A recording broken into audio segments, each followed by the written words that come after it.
Hello everybody and welcome back to World of Warships Legends. My name is Spartan Elite 43 and tonight we are back in the Jean Bar.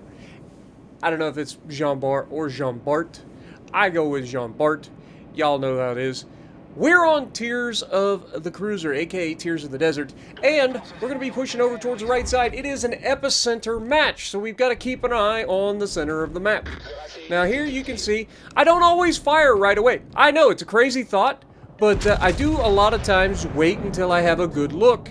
I don't want to, like, shoot it a bow-in ship at 20 kilometers when I can wait for these guys to make their opening turn and blap the crap out of them and hit them for 16,000 and then use our reload booster and send it downrange once again. Now here we get double fired first time we get hit with HE. Big surprise, I know.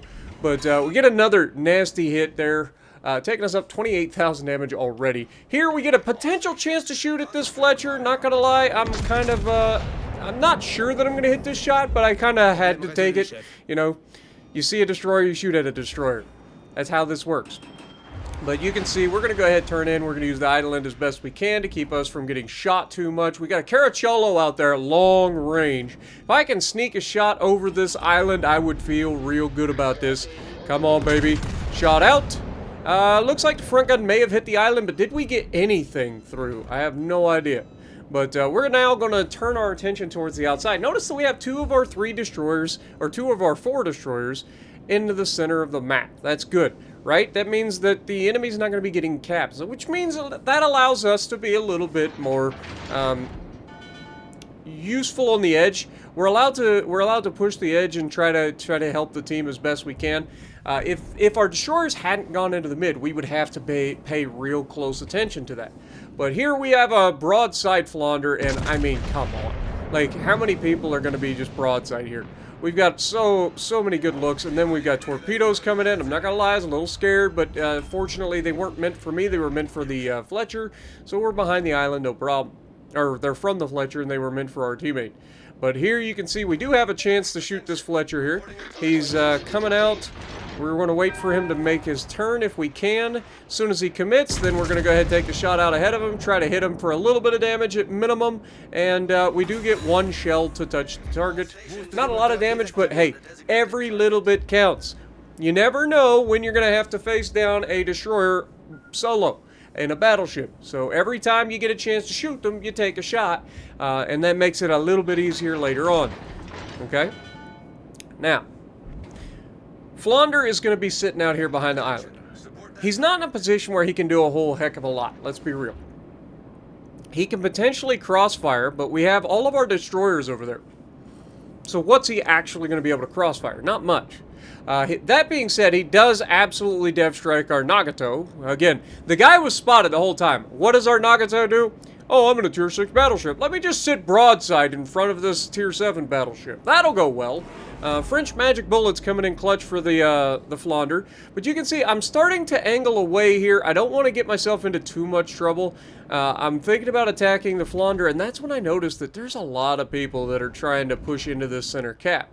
So rather than attack the Flounder, who is in a position where he's not really going to be that useful for his team, I'm going to start looking to the inside. Now, obviously, we do get spotted.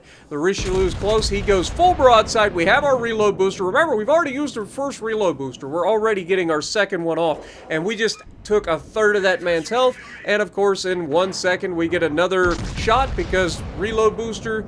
And we are going to absolutely smash this man again. So, in very short succession, we managed to take over half the Richelieu's health, which is big. That's huge. Now, obviously, he's struggling to get his ship turned in. We're going to go ahead and aim a little higher here. We don't want to hit the belt. We want to hit superstructure, guns, maybe even upper side plating. And, of course, we do knock out a gun. We do get a couple of pins probably into the superstructure there. Now, obviously, we got a Nagato spamming HE at us. We got a Richelieu in front of us. And the Flounder to my right is, again, in a position where he can't do anything. So I can focus these guys down. Now, obviously, me and this Richelieu are in the same boat, essentially. I know, all puns intended. It was perfectly played. Shut up. But we're in the same boat, essentially. Which means we have all of our firepower at the front. which means any chance that you can get to potentially take some of that firepower away from them is going to benefit you greatly in a duel. So what do? We aim at guns and superstructure, and what the f is that? Fortunately, we do knock out one of his guns. Also, while we're waiting, don't forget, we are on the path to 50,000 subscribers by the end of the year. So if you're not subscribed, make sure you guys punch that subscribe button. Be a part of something great. Okay? Richelieu's starting to feel some type of way. You can see he has not fixed that turret yet, but just as we take the shot, the turret comes back online, and we managed to hit the turret faceplate and bounce and shatter, which is not ideal. But either way, we are going to continue to take what the enemy gives us. The enemy isn't always going to be in the best positions, and sometimes, even though there's a guy 9 kilometers in front of you, you could potentially shoot the broadside of a turret further away. Fortunately here, we get a pretty good shot, but again, it goes right into that turret faceplate. He's doing a pretty good job keeping his turret armor angled as well, so if we hit that faceplate, it's a GG. You're not getting through that, so you're not going to be doing the damage to knock out the guns. You want to hit the sides, the tops, or, God forbid, they go broadside and you get the barbette through the side of the ship. But now you can see I'm starting to get to a point where I'm like, okay, this Richelieu clearly does not want to play this game with me. He's backing off. He's trying to get into a position where I'm not going to be as effective. And rather than letting him get away with it, you can see he's angling those turrets. That's what I'm talking about. When he looks away like that before he fires, now here he gets his shot off. He does hit us, and he gets the double fire again, but fortunately it's been a while, so we get the damage on. Now here, I do kind of oversteer and get into the island, which is not ideal, because now I'm parked broadside. And you can see that turret's out there that I was talking about a minute ago. Just begging for it. We got a destroyer that was spotted momentarily, but we're going to try to take this turret here and see if we can't smack him. And unfortunately, again, one of the shots manages to hit the island. We got the Flounder out here, and our battleship buddy is just broadside. What is it with people who are lower tier sailing broadside to the guy that's clearly spotted to their right?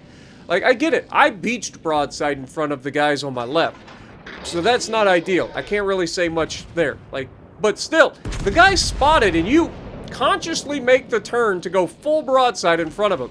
But here, rather than letting my guy get absolutely obliterated by this Flounder, I go ahead and take the fight to the Flounder. I'm like, okay, this guy's in a position where he can start to do some damage, so we got to get rid of him. Or at least get his mind off of our team. Take some of the heat off him. Look at him. He ain't even looking at us. So here you're going to see I'm going to aim for the second turret slightly high, and we're going to go for the superstructure, maybe knock out a turret. He takes some shots at us. We can shrug that off all day. And this is one of those situations where I'm going to recognize pretty early on that this guy is not really a threat to me. Yes, he could be if I'm an idiot, but I'm not. So rather than continuously go after this guy, we're going to go ahead and take the chance to go ahead and turn away. I was hoping to knock one of his turrets out there, maybe only take one hit here. But we can turn away from this guy and let our secondaries do the work, you know. Fortunately, he doesn't get the best shot in the world, and we're going to be turned away and let our secondaries that are on the back of this boat start to daka all on their own. Now we aim at the guns and superstructure again, maybe upper side plating, and we get a nasty hit on him, 12,500 damage. And now look at where we're at. This game could go either way. The enemy has 2 destroyers, we have none, right? Their Jervis gets spotted, we are right here in a good position to help freaking take him out, so we need to do that. Obviously, with our battleship buddies over there, we got to try to preserve them as much as we can. Surprise, surprise, surprise to nobody. We take the shot at the Jervis, and oh, we hit him, but didn't quite kill him. It looked to me like 2 shells hit there, but only one of them registered, apparently. Unfortunate. But he goes down, and that leaves this a tie ball game, folks. But we have some pretty healthy battleships, and they have some less than healthy battleships. Here we have the turrets, full broadside. We're going to go ahead and take that shot. That should be death, and of course it is. And that's when the Flounder behind me starts to get my attention. There are only 2 enemies left. I've got 142,000 damage. I've made the right pushes at the right time to make sure that our team has the best possible chance of winning. Now here, I decided that I wanted to go for the ram here. I know that I could win this fight, but I want to make sure that this guy dies without doing any damage to the rest of my team. Unfortunately, right as he rams us, our teammate dies. And that just leaves one-on-one a Vladivostok versus a Benson. Now, fortunately, the Vladivostok is in the center of the cap. The Vladivostok is also very full health. So all this guy has to do is get the cap and hold it and keep the enemy out of it, and we win, right? That's the thought process. I should not have sacrificed myself there, especially given that we got a little bit of help from the Vladdy with a shot right before we let the guy ram us. But my thought process was simple. Like, okay, get rid of this guy's guns. That leaves a single destroyer, and we should win this match just by capping. I figured that this destroyer's running for the hills. He's going to try to play the long game. But the destroyer's actually pretty smart. And our battleship here is smart enough, but the destroyer has every advantage here. And having two battleships to shoot at the destroyer would have been a better option. So this is one of those times where I call out my own mistake here. I potentially threw this game. Letting that guy ram me, getting me off the board, and taking away an extra set of guns unnecessarily could throw this game for our team. Because if the destroyer does pop up and get spotted, having an extra set of guns would have come in real, oh my god, handy. So now we know roughly where the destroyer is. Again, I wouldn't have been, if I was the Vladdy here, I wouldn't have been chasing the last known position of the destroyer. But the fact that he now knows roughly where the destroyer is, his guns should have been already rotating, but unfortunately they weren't. So he is turning the ship. The Benson, fortunately, has terrible torp reloads, so he fired one for sure at us, so we know he's got at least one more. Very accurate salvo there, looking from the Vladivostok. I mean, inside 12 kilometers, we know that they get a nice little accuracy buff, but that turn in the Vladdy was sweet. I like to see it. He didn't hesitate. When he saw the destroyer, he slows down, he continues to his turn. He doesn't try to turn out, he doesn't try to fight it, just full on turn towards the target, and Benson screws it up by launching on the white line. And so you love to see that. Now, again, this could go either way, but here's once again where this guy is going to actually kind of screw up here. Rather than pushing into the smoke screen, he should be pushing to the left, and he doesn't. He does have a fighter plane up, which if the destroyer leaves the smoke should help him at least spot. Maybe. It's not a guarantee because destroyers have very good concealment. But when he goes into the smoke here, you can see that the destroyer had already left his smoke and is now inside the inner circle. He's capturing the base. But unfortunately, by the time his spotter plane does spot him, he doesn't get a chance to shoot. Now again, Benson has a very, very bad torp reload. But all the Benson has to do here is stay away from it. Remember, we've talked about this recently. The Benson has all the cards. He's gotten in, he's sustained, or he's stopped the cap points. All he has to do is sit on the backside of that island, he wins. Now, he's expecting this Vladivostok to rush him. And credit to the Vladivostok. The Vladivostok is actually going to counter-rotate around the island. I'm gonna guess that this Benson either isn't running Perceptive or just didn't pay attention, because the Perceptive should tell him roughly where this guy is based on the grid square. Okay, as he turns and goes around this island, the proxy will, or the little indicator telling you where the closest ship should swap, because he's going from one square to another. And when that happens, he should realize, hey, the Vladivostok's going to be in front of me. Now, I don't know what's going through the man's head. There's 40 seconds left in this match. But he pops out, gets himself shot, and he gets the targets away, but the secondaries of the Vladdy, and then, I mean, the rear turret of Justice and Truth coming through once again in the clutch to pull back, snatching victory from the jaws of defeat. And the enemy, once again, proves that winning harder is going to lose you the match more often than not. But Vladivostok, GG, 3 kills, 2,424 damage, or 2424 base XP. We get 2349 and 2 kills. Between the two of us, we killed 5 of the enemy's 9 ships.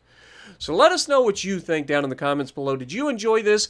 It was a very nice, quick teaching game, in my opinion. And if you like what I'm doing, punch the like button, leave a comment below, subscribe to the channel if you haven't already, and as always, I will see you in the next video.